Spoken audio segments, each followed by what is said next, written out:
Good morning students. आज हम पढ़ेंगे हिंदी में पाठ 23 पॉलीथीन।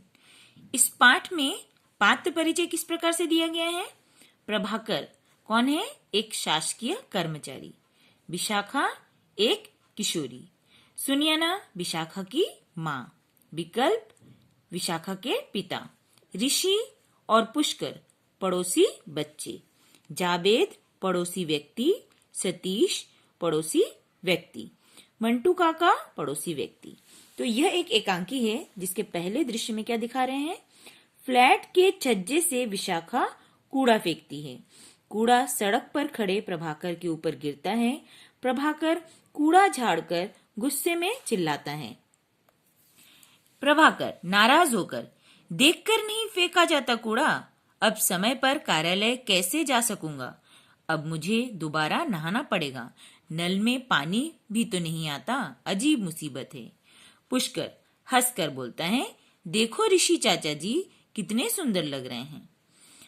प्रभाकर गुस्से में, तुम लोगों की शरारतें इसलिए बढ़ गई हैं क्योंकि तुम्हारे माता पिता तुम्हें रोकते टोकते नहीं, बच्चों को उन्होंने सिर पर चढ़ा रखा है। इस पर विशाखा क्या बोल रही है? अंकल प्लीज पापा से मेरी शिकायत मत कीजिएगा, मुझसे गलती हो गई है।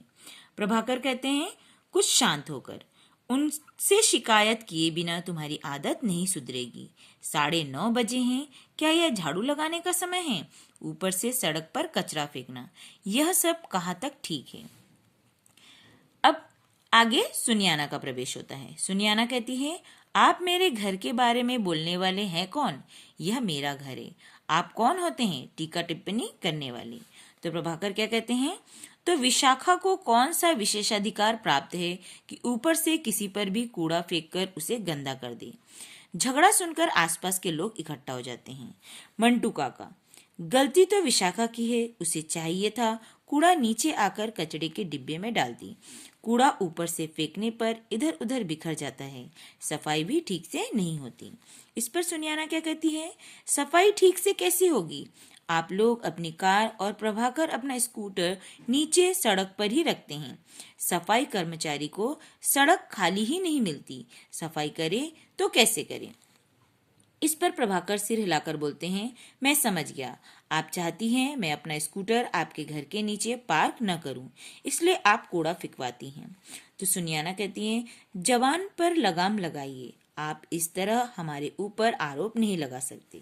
प्रभाकर कहते हैं, आने दीजिए विकल्प जी को, चोरी और सीना जोरी नहीं चलेगी, शाम को उनसे बात होगी। तो सुनियाना कहती है, हाँ हाँ, अब उन्हीं के सामने बात होगी। सब लोग जाते हैं और पर्दा गिरता है। अब दूसरा दृश्य, ड्राइंग रूम में विकल्प, सुनियाना और विशाखा बैठे हैं। कॉल बेल बजती है, विकल्प दरवाजा खोलते हैं। प्रभाकर, मंटू काका, जावेद और सतीश का प्रवेश होता है। मंटू काका कहते हैं, विकल्प जी हमें एक शिकायत है, आपके घर से कूड़ा कचरा ऊपर से सड़क पर फेंका जाता है जो ठीक नहीं है, इससे हमें परेशानी होती है, सफाई भी नहीं हो पाती। तो सुनियाना कहती है, शिकायत तो आप लोगों से हमें भी है, आप लोग अपनी कार और स्कूटर सड़क पर खड़ा करते हैं, इसलिए सफाई कर्मचारी वहां सफाई नहीं करता, नालियां भी साफ नहीं हो पाती। तो सतीश कहते हैं, भाई इस तरह एक दूसरे की शिकायत से समस्या हल नहीं होगी, हमें कुछ सोचना होगा।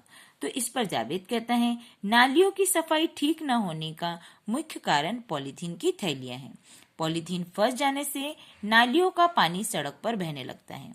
घर का कचरा पॉलीथीन की थैलियों में भरकर नहीं फेंकना चाहिए। तो विकल्प कहते हैं, यह बात ठीक है, पर घरों के सामने वाहन खड़े करना फुटपाथ और नालियों की सफाई में बाधक बनता है।